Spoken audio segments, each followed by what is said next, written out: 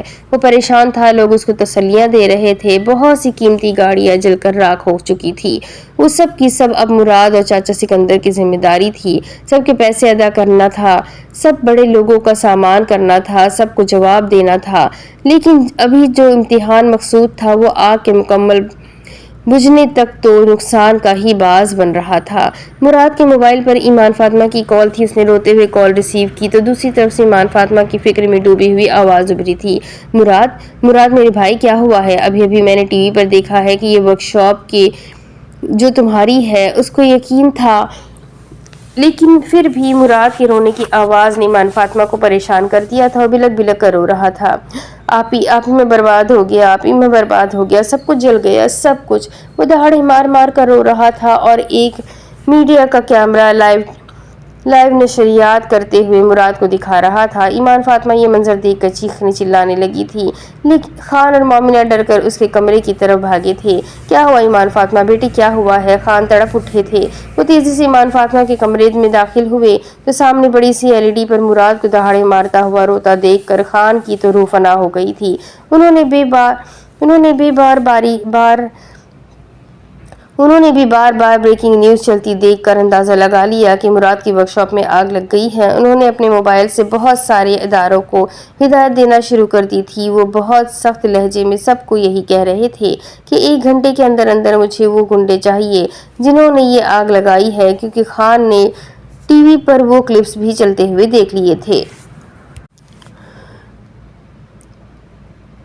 جو لوگوں نے موبائلز پر ویڈیوز بنا لیے تھے جس میں دیکھا جا سکتا تھا کہ کچھ گنڈے جو کہ نوجوان ہیں آگ لگاتے اور توڑ پھوڑ کرتے ہوئے ساتھ ساتھ شور و ہونا بھی مچا رہے تھے۔ پھر سکندر چاچا کے سر پر ایک اوزار مارنے کی فوٹیج بار بار چلنے لگی تھی۔ وہ سب کچھ دیکھ کر خان کی تو رگیں پھول گئی تھی۔